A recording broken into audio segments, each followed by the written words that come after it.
The Princess and the Frog. Part 1. Once upon a time there was a princess. Many a suitor came to the palace to win her hand in marriage. But it seemed to the princess that each one of them looked at her without really seeing her at all. They act like there's nothing more to a princess than her fine crown and royal dresses, she said to herself. One afternoon, after one of these visits, the princess thought, "Sometimes I wish I were little again." She found her favorite ball from childhood, the one that sparkled when she threw it up high to the sun. She took the ball to the palace yard and threw it higher and higher. One time, she threw it extra high, and when she ran to catch the ball, she tripped on a stump. The ball fell and plopped right down into the royal well. She raced over to fetch her ball before it dropped too far. But by the time she got there, she could no longer see it in the water. "Oh no," she moaned. "This is horrible." Just then, a small green frog poked its head above the water.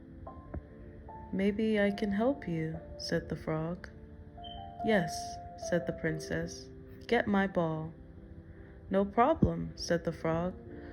"But first, there's something I must ask you." "What do you mean?" said the princess. "It's for you to spend time with me today," said the frog. "I'm not sure what that means," said the princess. "Just spend time with me today," repeated the frog. "All right then, fine," said the princess. "Now please, get my ball." "I'm on it," said the frog. He dived deep into the well. A few moments later, he came up with the ball, held high in one hand. "Thank you," said the princess, taking it from him. She turned to go. "Wait a minute," said the frog. "You promised to spend the day with me." "I already did," she said with a shrug. The princess walked back to the palace. That night at dinner, with her family and royal advisors, there was a knock on the door. The servant opened the door and saw no one was there. The frog, standing low down, cleared his throat. "The princess promised to spend time with me today," said the frog, in as loud as a voice as he could. "So here I am." "Daughter," said the king from the far end of the table, "did you promise to spend time with this frog as he claims?" "Sort of," said the princess with a shrug. After a pause, she added, "Oh, very well. Come on in." The servants quickly set a new place, setting the frog, and he hopped over to the royal dining table. Conversation turned into a topic of concern in the kingdom. None of the royal advisors knew what to do. "Father, if I may," said the princess, "perhaps we could—" "Stop," said the king, cutting her off. "I have enough advisors, believe me." "If I may," said the frog, and it was the first time he had spoken at the table.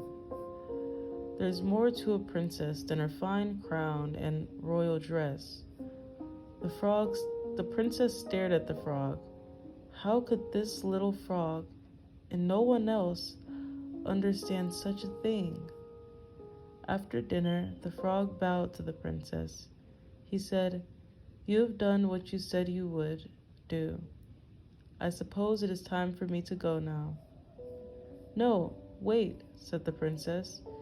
"It's not that late. How about a walk in the garden?" The frog was delighted. The two of them walked in the royal garden. The frog hopped along the stone wall so that he and the princess were at the same level and could talk easily. They laughed about many things. Later, when the sun set, they admired the deepest rosy reds it cast in the sky. The princess said, "You know, being with you tonight was a lot more fun than I thought." "I had a very good time, too," said the frog. "Who knew?" said the princess with a laugh. She leaned over and kissed the frog lightly on its cheek. At once there was a puff of cloud and smoke. The green frog had changed into a young prince. The princess jumped back in surprise. And who could blame her?